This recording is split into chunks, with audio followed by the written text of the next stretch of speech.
Hey welcome to ABS tech channel. চলে আসলাম আপনাদের মাঝে নতুন একটা ভিডিও নিয়ে। আজকে আমি আলোচনা করব eSIM সম্পর্কে। আমরা অলরেডি অনেকে জানি যে গ্রামীণ ফোন eSIM লঞ্চ করতে যাচ্ছে বাংলাদেশে।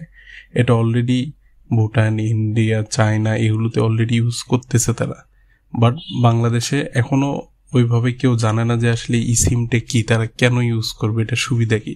আমি ডিটেলস বলবো। এটা eSIM এটা একটা এমবেডেড সিম বলা হয়, যেটা এমবেডেড কি। এটা সিমটা মাদারবোর্ডের সাথে স্থায়ীভাবে লাগানো থাকে, ফলে আপনাকে আলাদাভাবে আমরা যেভাবে সিম প্রবেশ করাই এটা আর প্রয়োজন হবে না।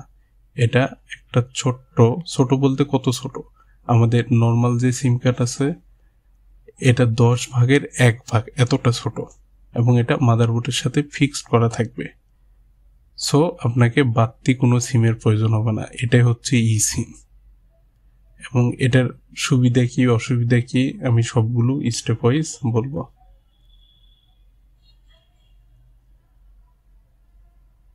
ওকে,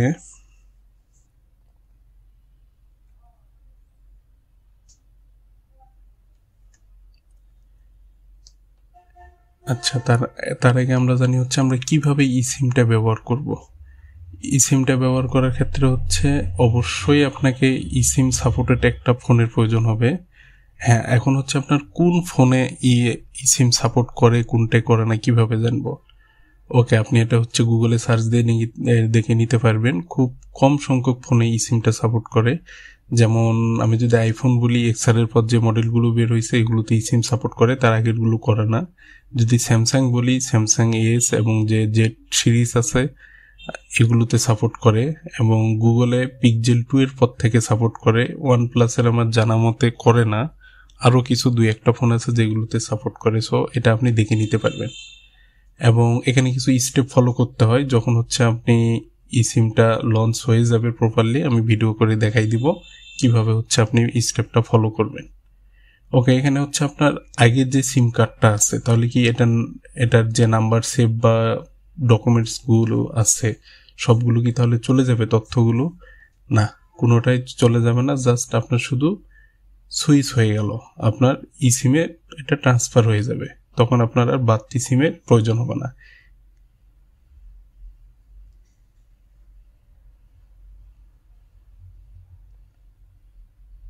ওকে, এখন আমরা eSIM-এর সুবিধাটা কি। সুবিধা আমরা যদি গ্রামের বাড়ি যাই বা কোথাও যাই, আমরা কি করি, সিমের এক্সট্রা বক্স থাকে যেখানে 5টা 6টা 7টা সিম থাকে বিভিন্ন অপারেটরের। বাট eSIM আসলে আমাদের এটা ক্যারি করতে হবে না। জাস্ট আমরা শুধু নেটওয়ার্কটা সুইচ করব। যেমন আপনার এখানে গ্রামীণ নেটওয়ার্ক পাচ্ছে না ঠিক মতো, আপনি বাংলালিংকে সুইচ করবেন। জাস্ট শুধু ওখানে একটা কিউআর কোড বা স্ক্যান করে জাস্ট আপনি শুধু সুইচ করে দেন নেটওয়ার্কটা, তাহলে আপনার গ্রামীণ চলে আসলো। সুইচ করে বাংলালিংক চলে আসলো, সুইচ করে টেলিটক আপনি আপনার ইচ্ছা মতো সুইচ করতে পারবেন। সো আপনার বাড়তি সিম ঢুকানোরও কোনো প্রয়োজন নেই, ক্যারি করারও প্রয়োজন নেই। আপনি একটা দেশে ট্রাভেল করলে আপনার ওখানে এয়ারপোর্ট থেকে নেমে আপনি ওই দেশের সিমে সুইচ করতে পারবেন, কত ইজি। এবং এটার আরেকটা সুবিধা এটা আকার যেহেতু অনেক ছোট এবং এটা মাদারবোর্ডের সাথে ফিক্স, শুধু বাড়তি যে আমাদের আগে স্পেসটা লাগতো এটা আর লাগতেছে না। সো এখানে তারা একটা নতুন বাড়তি ফিচার যোগ করতে পারবে। ওকে, আরেকটা প্রশ্ন যে আমরা তো অলরেডি সিম ইউজ করতেছি, এক্ষেত্রে কি হবে? হ্যাঁ, আপনি দুইটাই ইউজ করতে পারবেন। আপনি চাইলে eSIM-ও পারবেন, eSIM-এর সাথে আপনি আপনার যে বাড়তি আপনি অলরেডি ইউজ করতেছেন আপনি এটাও পারবেন। সো টেনশনে কিছু নেই। আপনি eSIM করলেও বাড়তি যে আপনার 2টা বা 1টা সিমের ক্যাপাসিটি, এটা কোনো পরিবর্তন হবে না, আপনি এটাও ইউজ করতে পারবেন।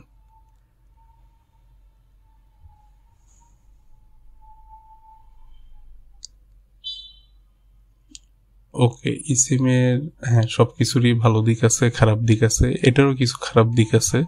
যেমন আমি বলি তথ্য হারানোর ভয়। আমি যদি এটা ব্রিফ করি তাহলে সেই ক্ষেত্রে আপনার দেখেছে আমাদের মোবাইলটা ভেঙে গেল বা পানিতে পড়ে গেল, যেখানে হোক মোবাইলটা নষ্ট হয়ে গেল, সেক্ষেত্রে আমরা কি করি? সেই ক্ষেত্রে আমরা সিম 2 বা একটা বের করে নিয়ে আমরা আরেকটা মোবাইলে প্রবেশ করাই এবং আমাদের সব কিছু ডিটেল চলে আসে এখানে, নাম্বার সেভ থেকে সব তথ্য। তাহলে কি যদি আমার eSIM থাকাকালীন যদি মোবাইলটা নষ্ট হয়ে যায় তাহলে আমরা এই তথ্যগুলো পাবো কিনা? না, আমরা এই তথ্যগুলো পাবো না, তথ্যগুলো একবারে শেষ হয়ে যাবে। সেক্ষেত্রে করণীয় কি, আপনার ক্লাউড আর স্টোরেজ আছে যেখানে হচ্ছে আপনি সেভ করে রাখতে পারেন। এবং ক্লাউড আর স্টোরেজের সিকিউরিটি কেমন?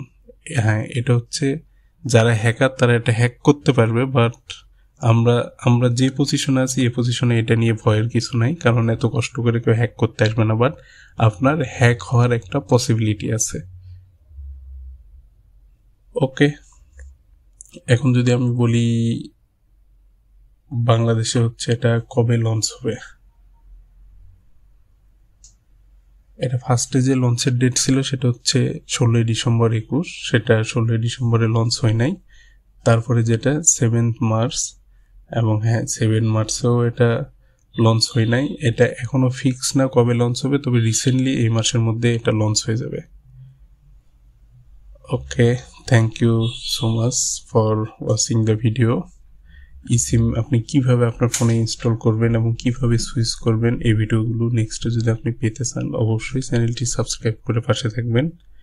আমি নেক্সটে আরও এরকম টেক বিষয় নিয়ে ভিডিও দিব এবং আপনি সাথে থাকবেন চ্যানেলটি যদি আপনি টেক বিষয়ে ইন্টারেস্টেড হন এবং নতুন প্রযুক্তি সম্পর্কে জানতে চান।